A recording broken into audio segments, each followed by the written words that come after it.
Semuanya siap diberkati dengan firman Tuhan hari ini. Kita akan masuk di dalam satu seri khotbah yang baru mulai bulan ini. Judulnya adalah Experiencing God atau mengalami Tuhan.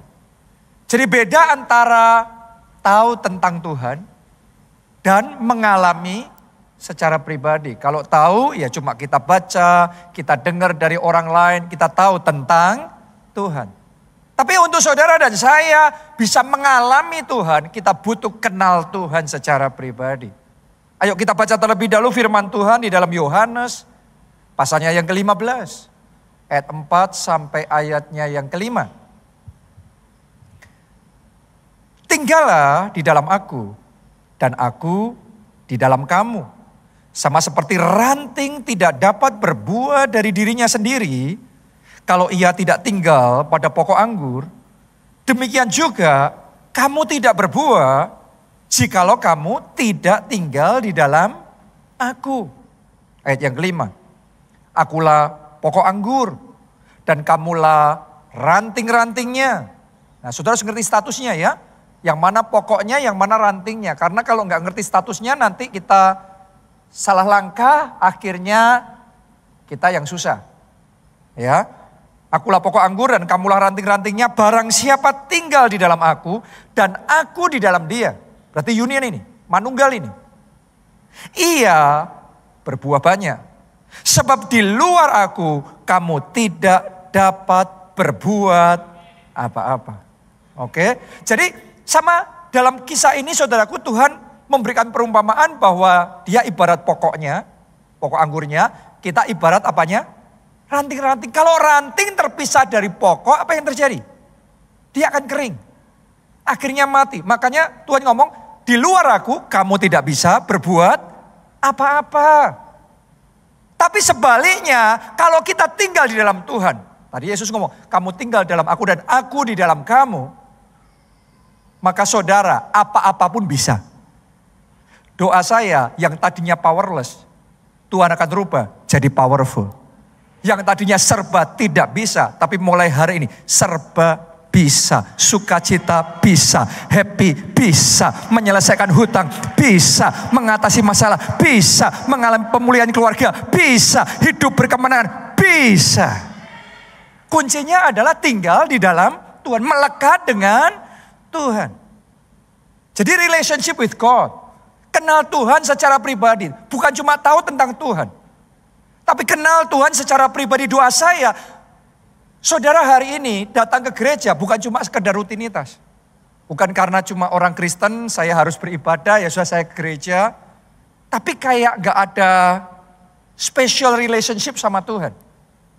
Saya berdoa hari demi hari, bulan demi bulan, tahun demi tahun, hubungan kita sama Tuhan tambah dalam.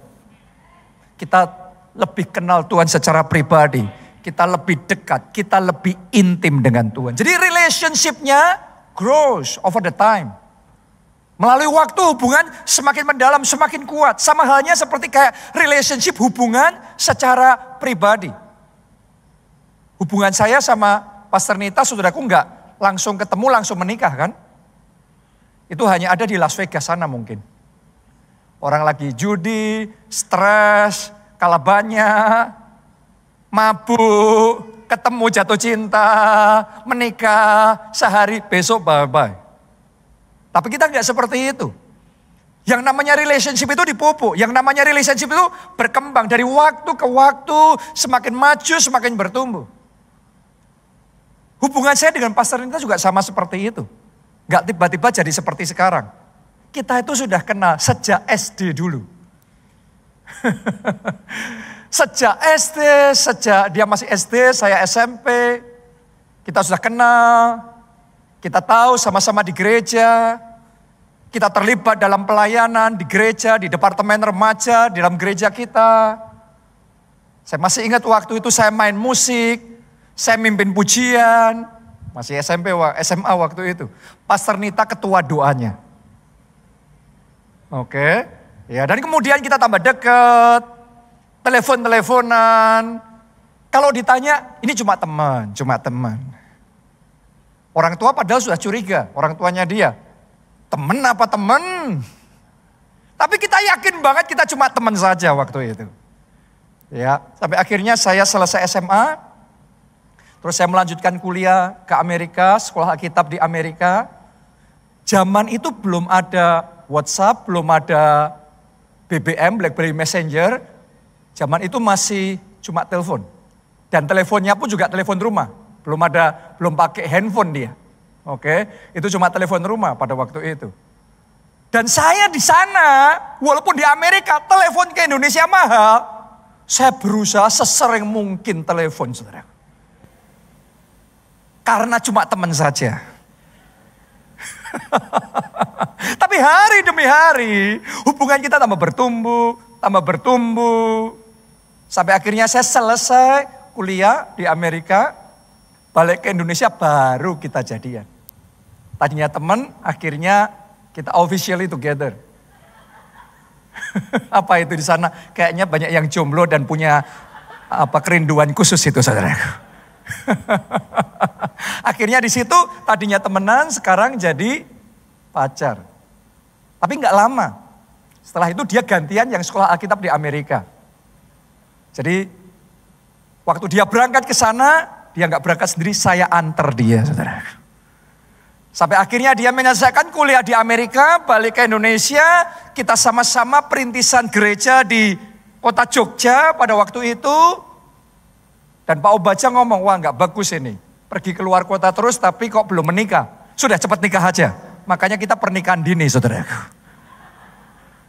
Dia lagi umur 20, 21 sudah menikah. Ya saya umur 23, 24 pada waktu itu. Ya, tapi setelah itu terus hubungan bertumbuh. Dari Jogja kita bertumbuh, kita berkeluarga. Sampai hari ini kita punya 3 anak. Kita menjalani banyak hal bersama-sama. Jadi dari waktu ke waktu hubungan tuh ada yang namanya pertumbuhan. Doa saya hubungan saudara sama Tuhan bukan hubungan yang stagnan. Doa saya makin hari Anda makin dekat sama Tuhan.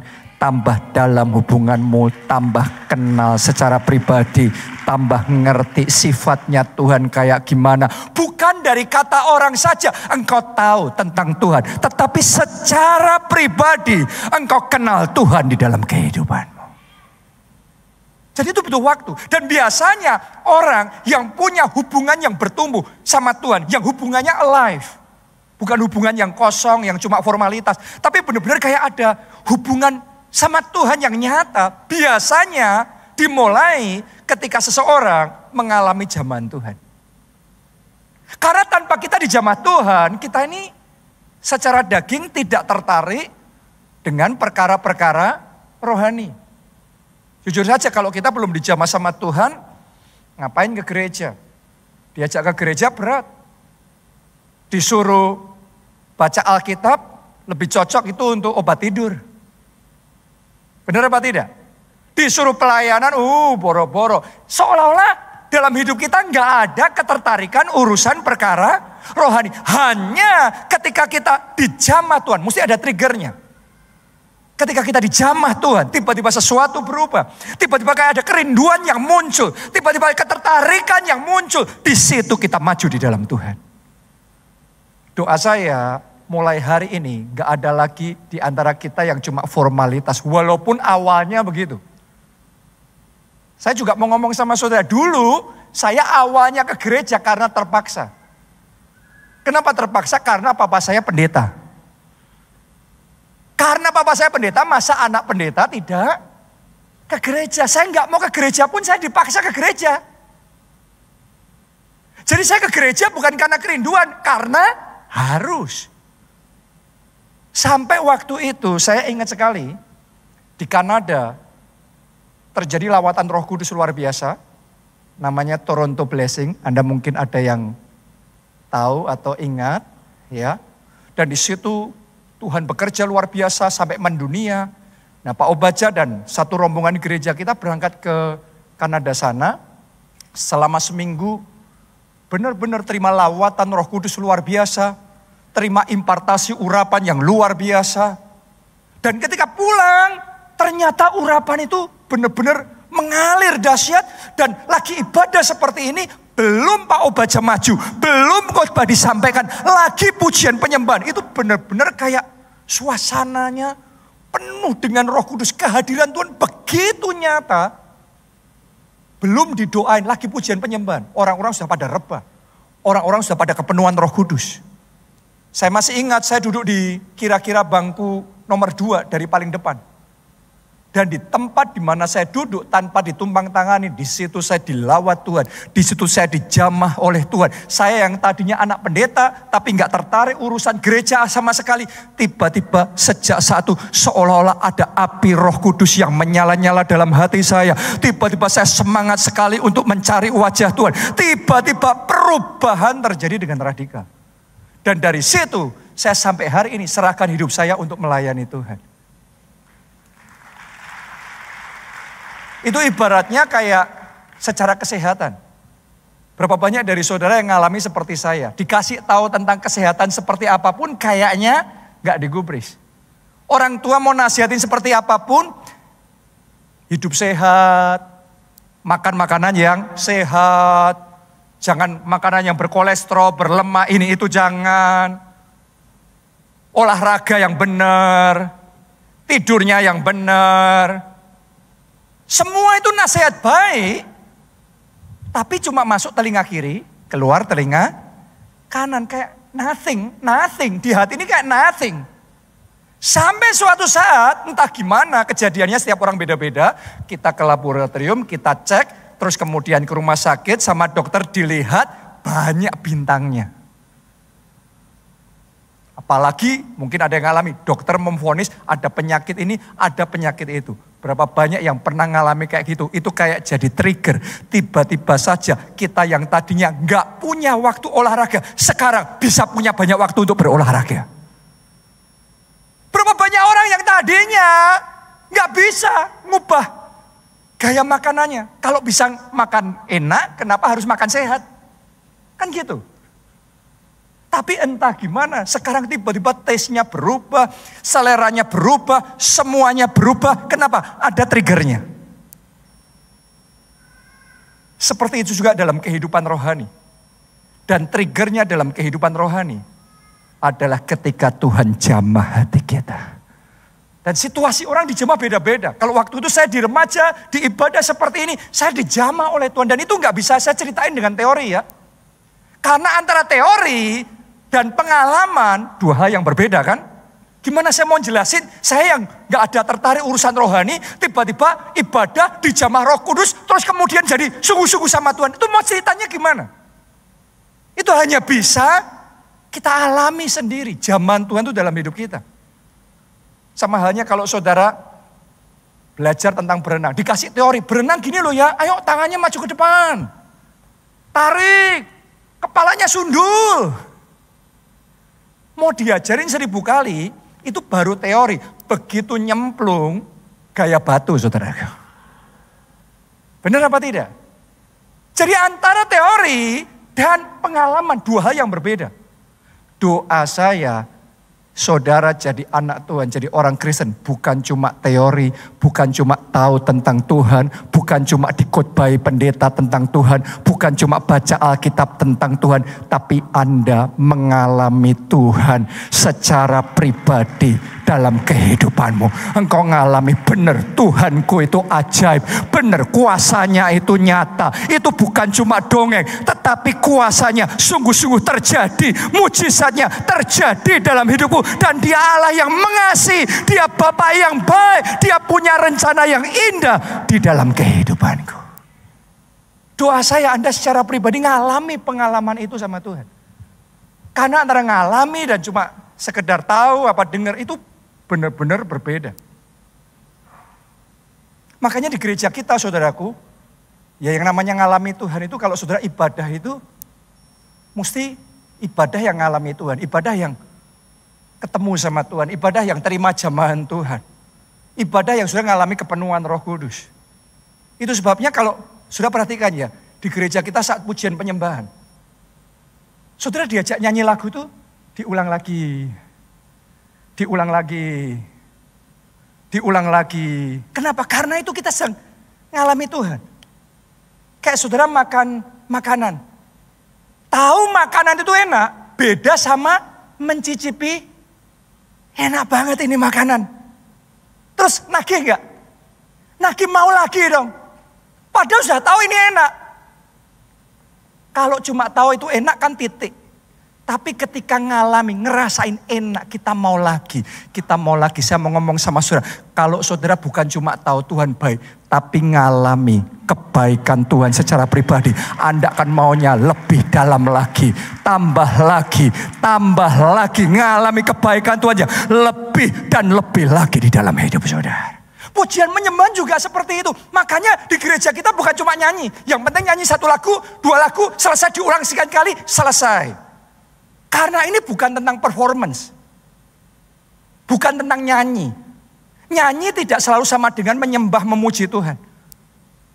Orang yang gak kenal Yesus bisa gak nyanyi lagu rohani? Bisa, tapi pertanyaannya kalau mereka nyanyi lagu rohani, apakah artinya menyembah Yesus?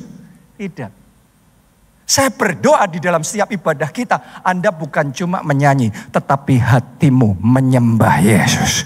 Roh saudara mengagungkan Yesus. Dan engkau mengalami Tuhan secara pribadi. Jamahannya, kepenuhan rohnya itu terjadi lebih dan lebih lagi dalam hidup saudara. Tepuk tangannya yang paling meriah buat Tuhan kita. Haleluya. Alami Tuhan dalam hidup saudara. Saya bersyukur di gereja kita ini ada yang namanya Pondok Daud. Di gedung ini ya, biasanya tiap hari di lantai 8M. Ini kan lantai 7 ya. Di lantai 8M setiap hari jam 3 sampai sekitar jam 9 ya. Oke. Jadi kalau saudara mau, Anda juga boleh ikut. Sebagian orang kalau belum ngalami sendiri, kita berpikir ngapain sih? Cuma datang, doa, nyanyi, pulang. Kalau saudara cuma nyanyi, pulang ya memang gak ngapa-ngapain, bosenin banget. Tapi tahu gak saudaraku, ada orang-orang yang datang di Pondok Daud, muji, nyembah Tuhan. Tapi di situ ngalami Tuhan, di situ merasakan kehadiran Tuhan. Tuhan begitu dekat, Tuhan jamah hatinya. Tadinya dia berbeban berat, tiba-tiba bebannya diangkat oleh Tuhan. Dia dapat kelegaan yang baru, dia terima penghiburan yang dari Tuhan. Berapa banyak orang di Pondok Daud doa cari wajah Tuhan. Karena bergumul, masalahnya banyak. Sakit penyakitnya bahaya sekali. Tapi sementara berdoa, kuasa Tuhan mengalir. Kuasa Tuhan menjamah, tiba-tiba penyakitnya disembuhkan. Sel-sel kankernya, dokter ngomong sudah stadium akhir. Tapi kemudian mengering, dilenyapkan. Dan kemudian terima kesembuhan. Kalau saudara ngalami itu secara pribadi, hubunganmu sama Tuhan gak cuma stagnan. Gak akan flat. Hubungan saudara sama Tuhan tambah hari. Lebih lagi ya Tuhan. Aku mau lebih lagi Tuhan. Bawa aku lebih lagi. Aku mau jalan sama Yesus lebih dan lebih lagi. Itu sebabnya alami Tuhan secara pribadi. Itu judul khotbah selama 3 bulan ke depan. Experiencing God.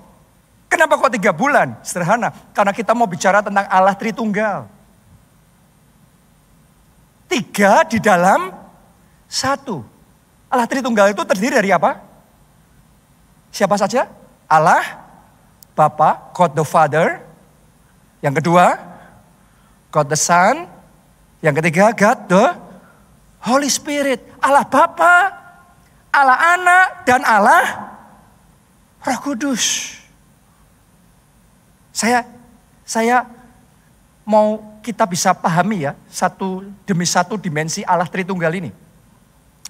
Dimulai dari Allah Bapa dulu, itu yang selama sebulan akan kita bahas. Experiencing God the Father.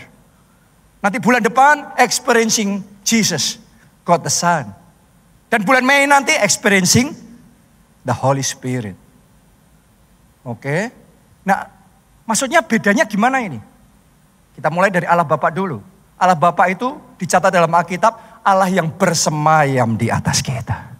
Bersemayam di atas pujian dan penyembahan umatnya. Apakah Anda percaya saat di gereja kita memuji menyembah, kita bukan cuma nyanyi kosong, tapi ketika kita naikkan pengagungan, Tuhan bersemayam atas kita. Tuhan bertahta atas pujian dan penyembahan kita. Makanya kita ngalami Tuhan. Oke, dan Allah Bapa ini sumber segala sesuatunya. Dia yang menciptakan langit dan bumi. Dia master plannernya. Itu Allah Bapa. Semua itu rencana di dalam rencana Bapa. Yang kedua pribadinya adalah God the Son. Allah Anak. Siapa namanya? Yesus Kristus. Dia yang disebut dengan Immanuel. Allah beserta kita. Kalau saudara jalan sama Yesus, sadarilah Anda tidak pernah dibiarkan sendiri menghadapi tantangan yang terjadi dalam kehidupan saudara. Selalu ada Immanuel. Tuhan menyertai saudara. Saat menghadapi masalah berat itu, Immanuel. Saat menghadapi tantangan yang besar, Immanuel. Saat mengerjakan proyek besar, mengejar impian-impian yang besar, ada Immanuel. Allah yang menyertai saudara. Setiap langkahmu gak sendiri.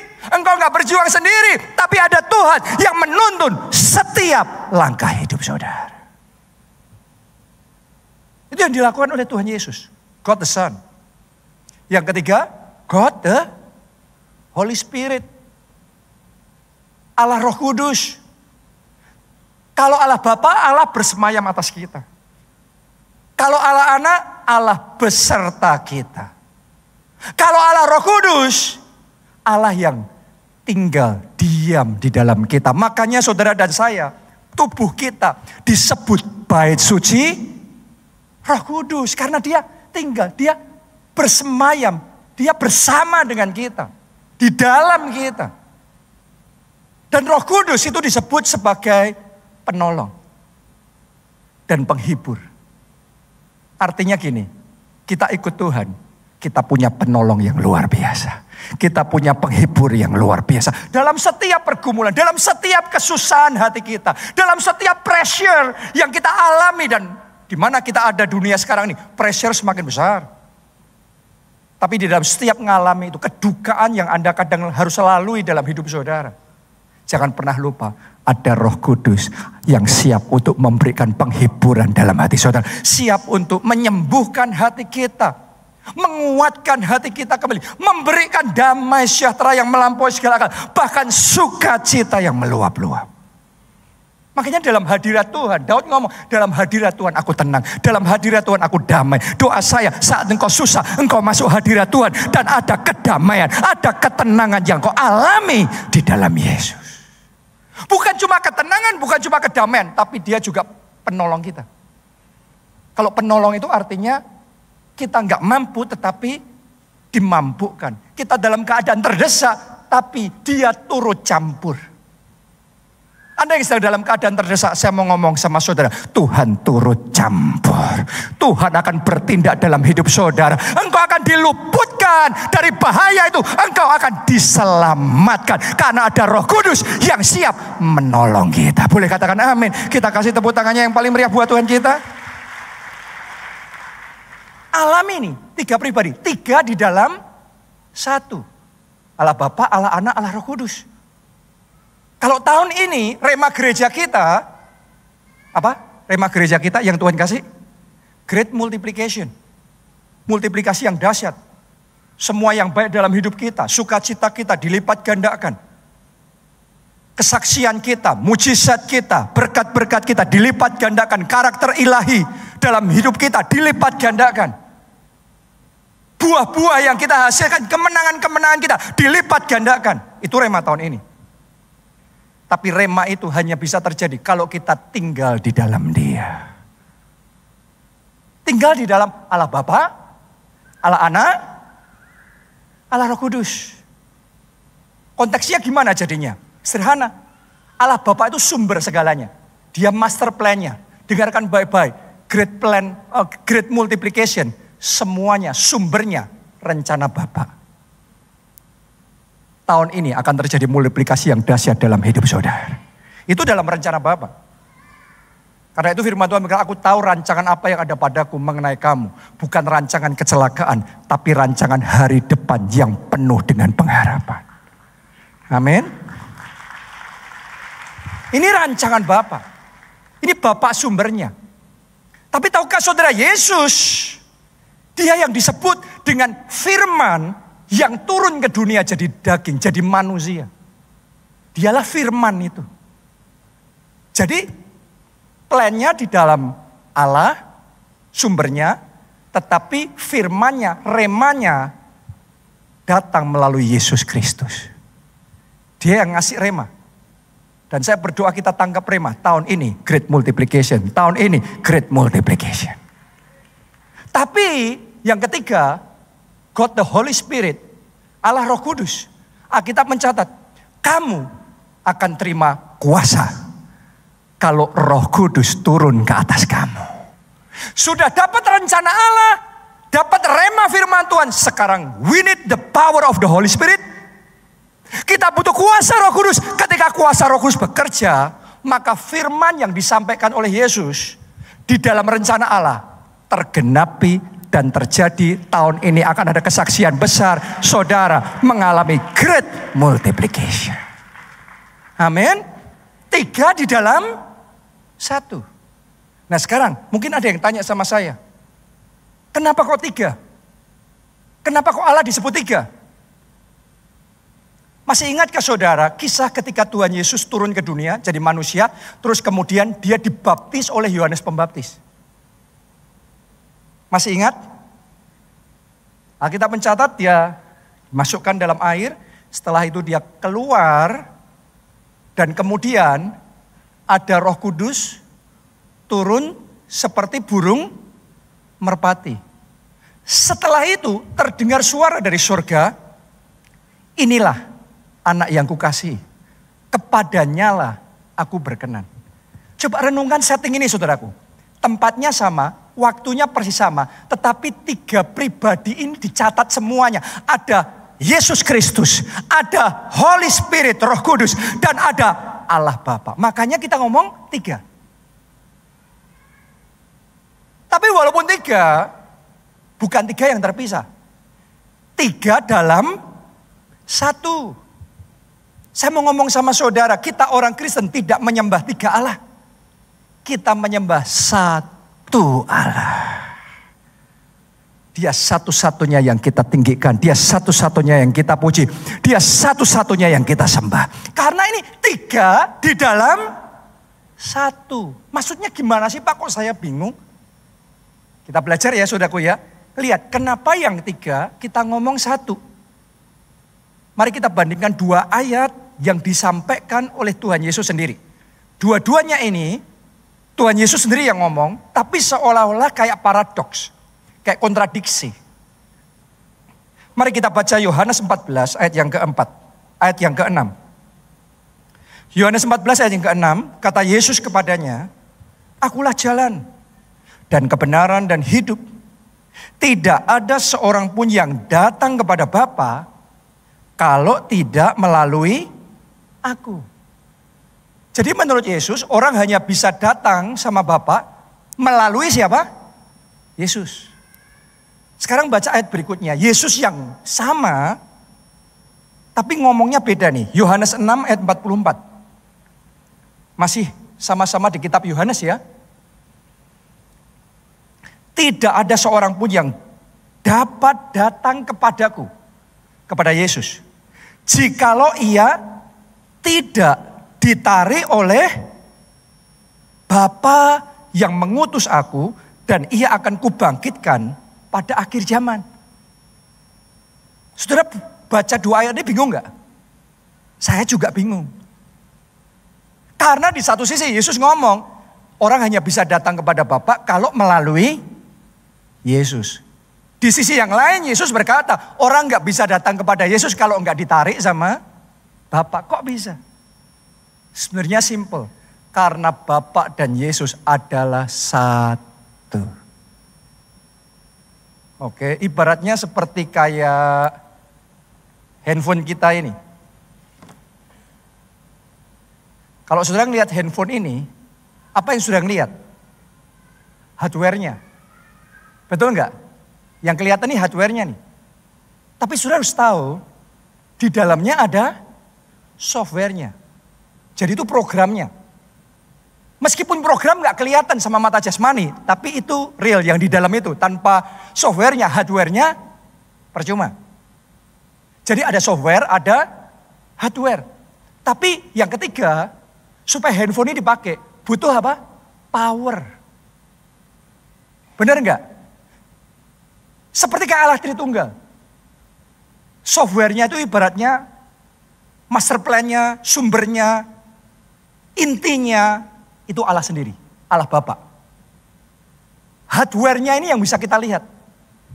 Itu Yesus Kristus firman yang turun jadi manusia. Makanya dicatat di kitab Injil Matius, Markus, Lukas, Yohanes. Manusia yang ngelihat Yesus, manusia yang ngelihat Allah. Itu hardware-nya. Dan yang ketiga, setelah Yesus terangkat ke surga, maka Yesus mengutus rohnya, yaitu Roh Kudus. Itu pribadi yang ketiga. Dan kamu akan terima kuasa kalau Roh Kudus turun ke atas kamu. Kamu terima power. Jadi kalau ditanya, handphone ini 3 in 1. 3 di dalam 1. Satu kesatuan yang tidak terpisahkan. Baru itulah handphone yang bisa berguna, yang bisa kita pakai. Sama halnya juga dengan jam tangan. Jam tangan itu ada jarum jam, jarum menit, jarum detik. Ada berapa? 3, tapi 1. Benar apa tidak? Enggak terpisah. Karena kalau terpisah sudah bukan jam lagi itu. 3 in 1. Sama seperti matahari. Ada bola mataharinya. Ada sinarnya. Kemarin waktu pandemi kan banyak yang cari sinar matahari kan. Kena ngerasa gimana? Panas, gosong semua kita. Waktu pandemi itu. Tapi apakah kita bisa pisahkan? Matahari itu cuma panasnya aja, atau cuma sinarnya aja, atau cuma bolanya aja. No. Satu kesatuan. Mari kita lihat apa yang diajarkan Tuhan Yesus sendiri. Di Yohanes 14 ayat 6 sampai ayat yang 10. Kata Yesus kepadanya, akulah jalan dan kebenaran dan hidup. Tidak ada seorang pun yang datang kepada Bapa kalau tidak melalui aku. Sekiranya kamu mengenal aku, pasti kamu juga mengenal Bapakku. Boleh lihat ke sini dulu saudaraku.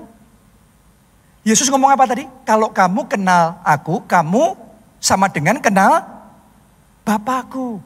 Kenapa? Karena Yesus dan Bapa adalah satu. Saya nggak bisa ngomong sama saudara, kalau kamu kenal saya berarti kamu pasti kenal papa saya, Pak Obaja. Belum tentu. Yang dikenal Pak Obaja belum tentu saya kenal. Yang saya kenal belum tentu Pak Obaja kenal. Tapi kalau Yesus sama Bapa itu bukan terpisah. Yesus di dalam Bapa, Bapa di dalam Yesus. Mereka satu. Lanjutin lagi. Sekiranya sekarang ini kamu mengenal dia dan kamu telah melihat dia. Kata Filipus kepadanya, Tuhan tunjukkanlah Bapa itu kepada kami. Itu sudah cukup bagi kami. Yesus ngomong, kamu melihat aku, kamu melihat Bapa. Tapi Filipus bingung saudaraku. Tunjukkan Bapa, dia merasa belum pernah melihat Bapa. Kok Yesus ngomong sudah ngelihat Bapa? Filipus ngomong, tolong tunjukkan mana Bapa. Mari kita lihat jawaban Yesus. Ayat 9. Kata Yesus kepadanya, telah sekian lama aku bersama-sama kamu Filipus. Namun engkau tidak mengenal aku. Barang siapa telah melihat aku, ia telah melihat Bapa. Bagaimana engkau berkata, tunjukkanlah Bapa itu kepada kami. Tidakkah engkau tidak percayakah engkau bahwa aku di dalam Bapa, Bapa di dalam aku. Apa yang aku katakan kepadamu, tidak aku katakan dari diriku sendiri, tetapi Bapa yang diam di dalam aku, dialah yang melakukan pekerjaannya. Jadi Bapa dan Yesus adalah satu. Mereka bukan terpisah, bukan dua. Mereka satu. Roh Kudus juga sama, satu. 3 in 1. Ibaratnya yang mungkin bisa lebih mudah memperjelas buat kita. Ini air, bentuknya apa? Liquid ya, cairan ya. Air yang sama, kalau saya masukkan ke kulkas, bentuknya jadi apa? Es batu. Tapi masih tetap air enggak? Masih. Air yang sama ini, kalau saya panaskan sampai titik didih, apa yang terjadi? Menguap dia. Sekarang bentuknya berubah jadi uap. Pertanyaan saya, mau itu bentuk cairan, mau bentuk itu es beku, mau bentuk itu uap, tetap air apa tidak? H2O nih. Jadi saya mau ngomong sama saudara, sama halnya seperti itu. Allah Tritunggal, Allah Bapa, Allah Anak, Allah Roh Kudus, 3 di dalam 1. Oh, saya berdoa mulai hari ini Anda gak bingung lagi dan gak perlu berkecil hati kalau diserang sama orang di luar sana. Katanya Allahnya orang Kristen ada 3. Punya istri lagi dan kemudian bisa melahirkan anak. Mereka gak kenal konsep Tritunggal ini. Mereka hanya mencemooh. Tapi hari ini saya berdoa kita semua bertumbuh dalam pengenalan kita akan Allah lebih dalam. Kita tahu Dia adalah Allah Tritunggal, Allah Bapa, Allah Anak, Allah Roh Kudus. 3 di dalam 1. Dan lebih lagi kerinduan saya adalah kita semua mengalami Tuhan secara pribadi. Karena itu yang paling penting, lebih dari segalanya. Kita baca dulu 1 Korintus 13 ayat yang ke-12. Ini yang dikatakan Rasul Paulus. Karena sekarang kita melihat dalam cermin suatu gambaran yang samar-samar. Samar-samar itu kelihatan gak? Ya kelihatan ya tidak. Benar apa tidak? Ngelihat tapi gak jelas. Samar-samar. Itu pengenalan kita sekarang akan Tuhan. Tetapi nanti kita akan melihat muka dengan muka. Sekarang aku hanya mengenal dengan tidak sempurna. Tetapi nanti aku mengenal dengan sempurna seperti aku sendiri dikenal. Artinya, mari kita bertumbuh dalam pengenalan kita akan Tuhan. Hari demi hari doa saya Anda jadi orang Kristen, Anda jadi anak Tuhan, ikut Tuhan. Jangan stagnan, hubungan sama Tuhan jangan jalan di tempat, jangan cuma kayak rutinitas biasa. Doa saya, makin hari Anda makin kenal Tuhan secara pribadi dalam hidup saudara. Bukan cuma tahu Dia gembala yang baik. Oh, saya berdoa engkau ngalami pribadi. Gembala itu menuntun jiwa saudara. Setiap langkah hidupmu dituntun oleh Tuhan. Kalau kamu berbuat kesalahan, kalau saudara sempat menyimpang, gembala yang baik meluruskan jalan hidup saudara. Kalau saudara nggak tahu apa yang harus engkau perbuat, keputusan mana yang harus kau ambil, pekerjaan mana yang harus engkau tekuni, Gembala agung itu yang memberikan tuntunan kepada saudara. Dia yang menetapkan langkah-langkah orang yang hidupnya berkenan kepadanya. Kalau Anda mengalami tuntunan itu secara pribadi dalam hidup saudara, engkau akan berkata sama seperti Daud, benar, dia gembala yang baik. Aku tidak jalan sendiri, aku tidak takut bahaya, karena dia selalu menuntun hidupku. Kita kasih tepuk tangannya pula yang paling meriah buat Tuhan kita. Alami itu, alami itu. Banyak orang cuma tahu kebaikan Tuhan. Banyak orang cuma tahu kasih Tuhan. Tapi saya berdoa mulai hari ini engkau mencicipi kasih Tuhan itu. Itu yang dikatakan dalam Alkitab, kecaplah dan lihatlah betapa baiknya Tuhan itu. Tahu Tuhan itu baik sama mengecap kebaikan Tuhan. Dua hal yang berbeda. Tahu Tuhan sanggup menolong, tapi ketika kita dalam kondisi terdesak, gak ada jalan keluar lagi. Keluarga kita, teman-teman kita menolak kita. Kita terjepit dan kita hampir habis. kita berseru-seru sama Tuhan, kemudian tangannya terulur dengan ajaib, kita diluputkan, kemudian kita menerima kelegaan yang baru, maka saudara akan bisa berkata, dialah Tuhan benteng keselamatanku, dialah pengharapanku, dialah penolong dalam kehidupanku. Ngalami Tuhan. Karena kalau saudara ngalamin Tuhan secara pribadi, saudara nggak curiga lagi sama Tuhan. Gak salah sangka lagi. Banyak orang karena gak kenal Tuhannya jadi salah sangka sama Tuhan. Salah mikir sama Tuhan. Berapa banyak orang Kristen saya dengar di telinga saya sendiri yang ngomong. Sakit penyakitnya, masalahnya, musibahnya yang terjadi karena Tuhan. Jadi yang ngasih penyakit Tuhan, yang membuat dia bangkrut Tuhan, yang membuat dia kena masalah Tuhan. Seolah-olah Tuhan yang membuat hidup kita jelek banget, susah banget. Kita hanya ngomong gitu kalau kita belum kenal Tuhan. Tapi kalau orang sudah mengecap pribadi Tuhan, kebaikan Tuhan, Anda nggak bisa ngomong begitu. Karena engkau akan tahu dari Tuhan yang engkau sembah, Allah Bapa itu nggak ada kejahatan sama sekali. Yang ada dia Allah yang baik. Kalau dia suruh kita melakukan sesuatu, semata-mata hanya mendatangkan kebaikan. Tujuannya hanya kebaikan di dalam hidup kita. Imanmu bertumbuh. Kalau enggak semakin hari semakin lemes. Ikut Tuhan isinya ditulai dengan masalah, sakit penyakit, persoalan. Berapa banyak orang kayak gitu. Berpikirnya salah. Berapa banyak orang yang berkata, kalau ikut Tuhan tuh awal-awal enak. Karena kalau doa sebentar dijawab. Banyak mujizatnya. Tapi nanti kamu tunggu, kalau semakin lama kamu ikut Tuhan, semakin lama jawaban doanya, semakin sedikit mujizatnya. Karena kamu harus diproses dulu. Jadi kamu gak bisa berharap terlalu banyak. Itu kalau saudara belum benar-benar kenal Tuhan, saudara ngomong begitu. Tapi kalau saudara kenal Tuhan secara pribadi dan ngalami dalam hidup saudara, Anda akan ngomong jalan sama Yesus itu ajaib. Ketika kita jalan sama Tuhan, Dia akan bawa kita from glory to glory. Dari kemuliaan pada kemuliaan yang semakin besar, semakin hebat, semakin luar biasa. Kiranya yang seperti itu engkau alami dan jadi kesaksian pribadi di dalam kehidupan saudara. Anda ikut Tuhan hari demi hari, tahun demi tahun. Engkau melihat kemuliaannya dinyatakan semakin dahsyat dalam hidup saudara. Kalau saudara kenal Tuhan pribadi kayak gitu, nanti Anda akan punya kesaksian seperti itu. Dan saudara gak gampang curiga sama Tuhan.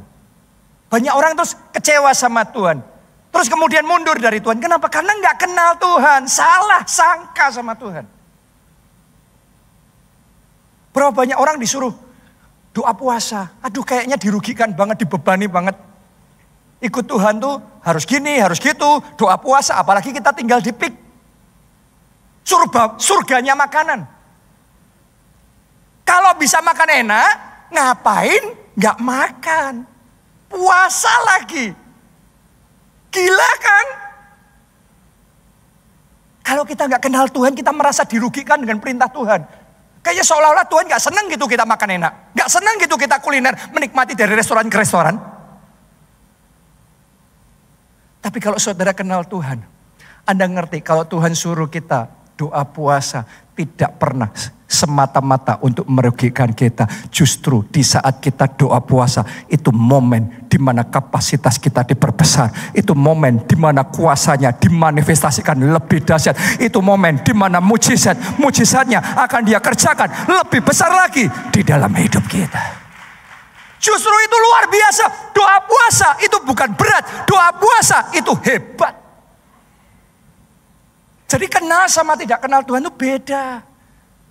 Oh, saya berdoa Anda tambah kenal Tuhan yang engkau sembah. Ngalami Yesus secara pribadi. Ngalami Allah Bapa secara pribadi di dalam hidup saudara. Bulan lalu, kalau nggak salah juga minggu pertama, khotbahnya tentang persepuluhan. Banyak orang salah sangka juga. Nganggapnya kok Tuhan tega suruh persepuluhan, ngembaliin 10%. Kitanya sudah kejepit, kepepet malah disuruh persepuluhan, malah dipotong lagi. Itu kita kalau belum kenal Tuhan ngomongnya gitu. Tapi kalau saudara sudah kenal sama Tuhan, Anda harus ngerti, Bapak Surgawi, Bapak yang baik.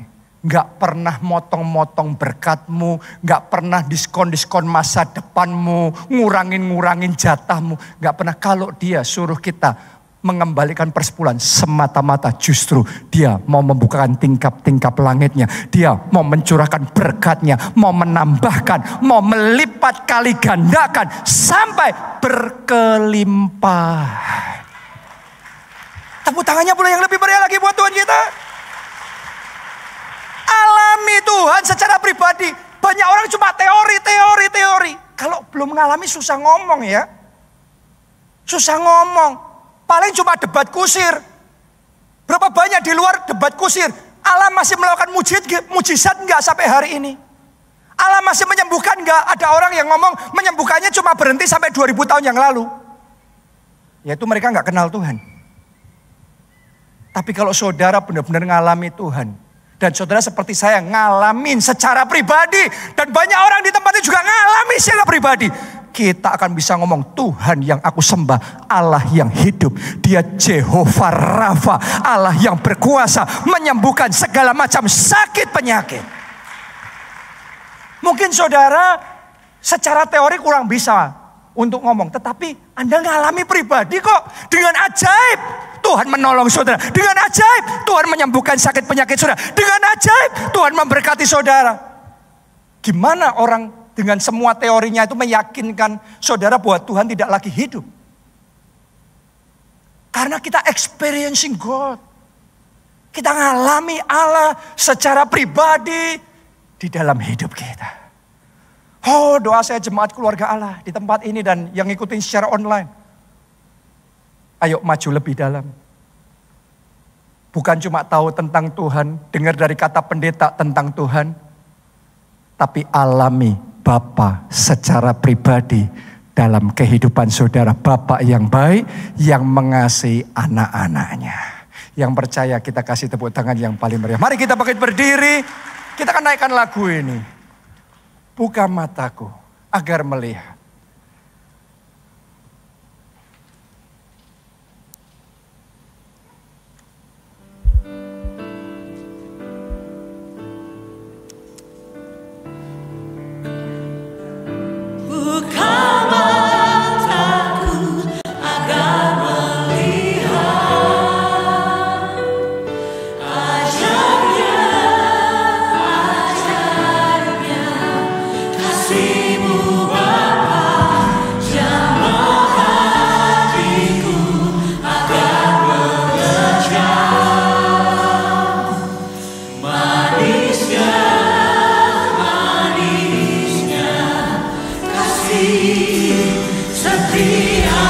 Mari angkat dua tangan tinggi-tinggi, katakan bersama.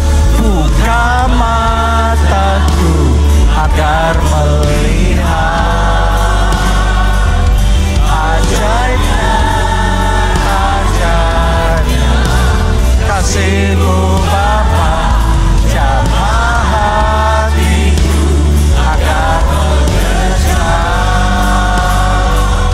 manisnya.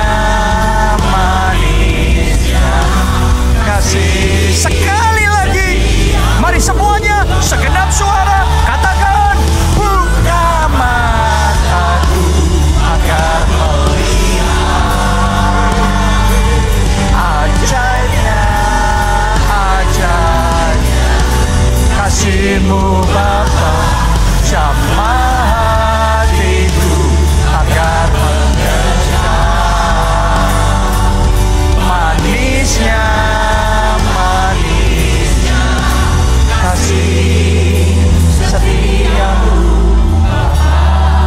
Boleh lihat ke depan sini. Kalau saudara cuma tahu roti itu enak, ya sudah titik. Tapi ketika engkau mengecap, engkau mencicipi, dan engkau ngomong, wow, enak sekali roti ini. Engkau akan mau tambah lagi, tambah lagi. Bahkan mungkin engkau beli, engkau kirimkan sama teman, engkau kirimkan sama keluarga. Enak banget ini. Kenapa? Itu bedanya tahu dan mengalami. Doa saya engkau mengalami Tuhan secara pribadi di dalam kehidupanmu. Sekretaris saya, saudara yang tahu Ibu Leni, zaman sekitar berapa ya? 20 tahun yang lalu. Dia masih kuliah di Jogja pada waktu itu. Dia divonis sama dokter kanker otak stadium akhir. Umurnya kalau nggak salah cuma 3 atau 6 bulan saja. Vonis dokter. Gak ada harapan secara manusia. Tapi dia datang ibadah di gereja kita berdoa bersama-sama. Kita berseru kepada Allah Jehovah Rafa. Allah yang menyembuhkan. Dan di situ kuasa Tuhan bekerja. Tuhan jamah. Kankernya dilenyapkan. Kesembuhan terjadi. Dicek di dokter di Jogja bersih. Orang tuanya sendiri nggak percaya. Dibawa dokter Solo apa Semarang, cek lagi bersih. Nggak percaya, bawa ke dokter Jakarta, bersih. Baru percaya, benar Jehovah Rafa. Allah yang menyembuhkan. Kalau sudah mencicipi kayak gitu, mana bisa didebat. Allah menyembuhkannya cuma 2000 tahun yang lalu. Nggak bisa. Kenapa? Kita ngalami Tuhan secara pribadi dalam hidup kita. Gak cukup ikut Tuhan, gak cukup ke gereja, tahu tentang Tuhan. Alami Tuhan secara pribadi dalam hidup saudara. Dan tahukah saudara, pengalaman kita bersama Tuhan dimulai dari kenal Tuhan dulu. Kenal Tuhan itu dimulai dari kita buka hati, undang Yesus, masuk jadi Tuhan dan Juru Selamat. Kenapa? Alkitab ngomong, barang siapa percaya kepada Yesus, ia diberi kuasa menjadi anak-anak Allah. Allah Bapa. Baru di situ ada lahir baru jadi anak Bapa. Perjalananmu sama Bapa dimulai. Engkau tambah kenal sama Bapa. Karena itu saya mau memberikan kesempatan buat saudara yang belum pernah terima Yesus sebagai Tuhan dan Juru Selamat. Ayo buka hati. Undang dia masuk dalam hidupmu. Jadi Tuhan dan Juru Selamatmu. Maka yang pertama, engkau terima pengampunan dosa. Yang kedua, engkau terima jaminan keselamatan. Pasti, bukan moga-moga, pasti bisa masuk surga. Anda yang mau terima anugerah itu, ayo buka hati, tutup mata saudara. Kita angkat dua tangan kita, ikuti doa ini. Katakan, Tuhan Yesus, masuklah dalam hatiku. Jadi Tuhan dan Juru Selamatku. Ampuni dosa-dosaku. Selamatkan aku ya Tuhan. Mulai saat ini hidupku milik Yesus. Aku mau ikut Yesus, melayani Yesus seumur hidupku. Terima kasih Tuhan. Aku percaya aku sudah diselamatkan. Amin. Kita kasih tepuk tangannya pula yang paling meriah buat Tuhan kita. Sekarang yang berikutnya, ayo persiapkan hati masuk dalam perjamuan kudus. Roti dan anggur itu yang sudah Anda terima, Anda persiapkan. Bapak Ibu yang mengikuti secara online juga bisa mempersiapkan roti dan anggur. Bisa diganti dengan sirup atau teh. Intinya sarana yang layak mengikuti perjamuan kudus. Anda yang di sini yang belum menerima, boleh angkat tangan supaya petugas bisa membantu. Yang belum menerima, sebelah sana tolong dibantu. Ada yang belum menerima, ada lagi kah yang belum menerima? Oke. Tahukah saudara, perjamuan kudus ini bukti kasih Tuhan kepada kita. Dia bukan cuma teori ngomong mengasihi, tapi dia all out serahkan tubuh darahnya untuk kita supaya kita yang percaya tidak binasa melainkan beroleh hidup yang kekal.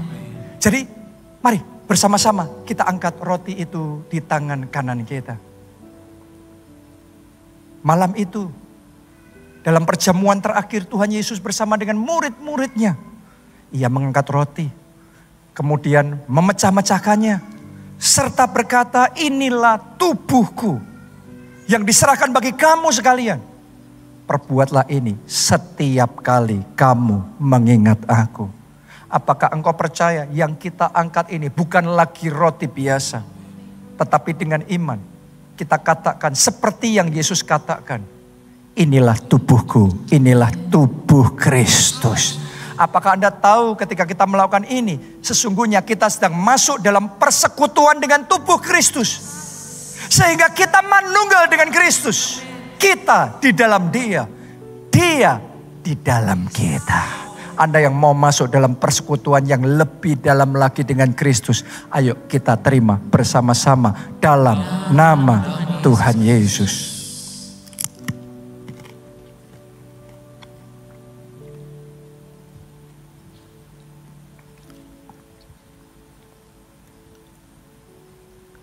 Sekarang kita angkat cawan yang berisi anggur itu di tangan kanan kita. Saya tuh merasakan ya saudara, bisa lihat ke depan sini dulu sebentar.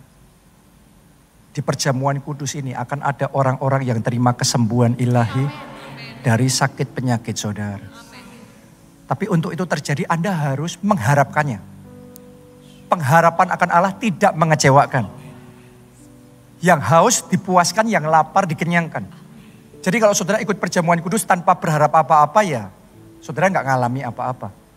Tapi ketika engkau percaya di dalam darah Kristus ada kuasa kesembuhan ilahi, maka ini akan jadi momen kesembuhan ilahi terjadi dalam hidup saudara. Mari angkat cawan itu di tangan kanan kita. Demikian pula Tuhan mengangkat cawan itu dan berkata, inilah darahku, darah perjanjian baru. Perbuatlah ini setiap kali kamu mengingat aku. Apakah engkau percaya? Saat ini kita sedang mengingat pengorbanannya di kayu salib. Dan yang kita lakukan ini adalah kita masuk di dalam persekutuan dengan darah Kristus. Apakah Anda percaya ada kuasa di dalam darah Kristus? Apakah engkau percaya darah Kristus sanggup melenyapkan segala macam sakit penyakit dan mendatangkan kesembuhan, kesehatan dalam hidup saudara? Mari terima bersama dalam nama Tuhan Yesus.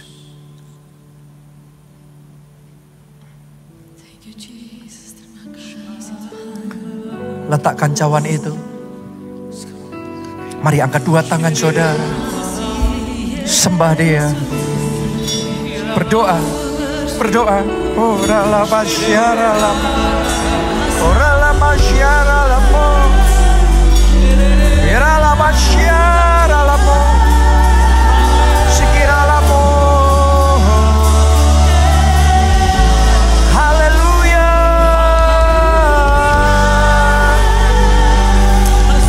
Kuasanya sedang mengalir saat ini. Kuasa kesembuhan itu sedang mengalir sekarang. Saudara siap? Ada siap? Sekarang in the name of Jesus. Dalam nama Yesus. Oleh bilur-bilur Kristus. Sembuh. Sembuh. Sembuh. Dalam nama Yesus,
setiamu Bapa.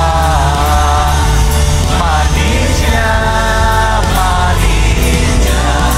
kasih setiamu Bapa. Manisnya